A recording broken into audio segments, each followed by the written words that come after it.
Assalamu алейкум, құрметті достар. Бүгін сіздерге осындай швейлердің қаншалықты күшке шыдайды, қаншалықты күште майысады, қаншалықты деформация болады, қаншалықты күште сынатындығын біз көретін боламыз.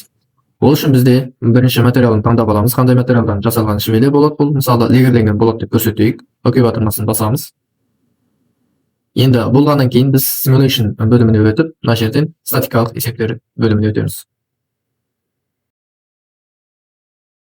Бөлімнің ішіне кірді. Қазір бізде 600 мм ұзындығы. Енді беттің ауданын көріп алайық. Бұл кәдімгі өзіңіз білетін физиканың шағын есептеуімен есептеп алуға болады. Беттің ауданы бізде көрсетілген.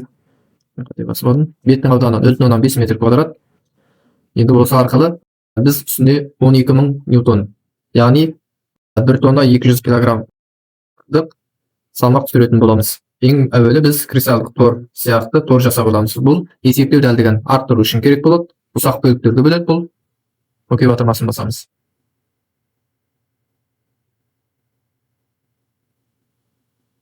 Міне қараңыздар, ұсақ бөліктерге бөлінді. Міне миллиондаған бөліктерге бөлінді бұл. Енді осыған біз бекін қоямыз. Қай жерге бекітіледі? Швейлер осы жерден бекітілсін. Мына жерде жылжымалы, жылжымайтын және топсақ тәрізді заттар бар. Бекітпелерді қоюға болады.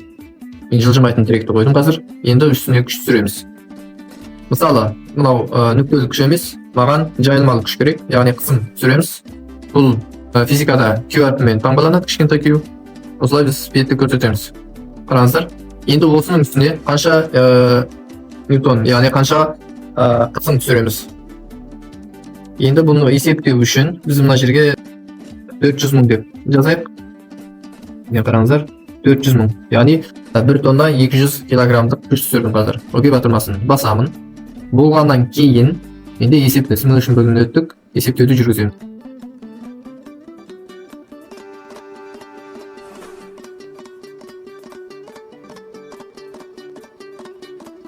Міне қараңыздар, есептеу аяқталды. Мына жердегі қысымның әсерінен металдың деформациясы бізге көрсетілген. Бұл деформацияның көрсеткіші бізде нақты өлшемнен қараңыздар 157 есе ұлғайтылып көрсетілген. Сондықтан бұл үлкен аралық болып көрініп тұр. Негізі бұл кішкентай ғана ауытқу болған. Мынаны біз басатын болсақ астыңыз. Бұл жерде деформация қаншалық миллиметр? Мына нүктеден мына жерге дейін, бастапқы нүктесінен. Яғни 4 миллиметрге деформация болған дейді. Ал мынадан біз нені көре аламыз? Мына жерде қай жерге нақты күш түсті? Қай жерде беріктеу керек екендігін нақты көруге болады. Заттарын қоюымыз керек, бекітпелерді. Енді қараңыздар, қанша күш бергенде бұл сынады, соны қалай көреміз? Мынаны біз таңдайтын болсақ.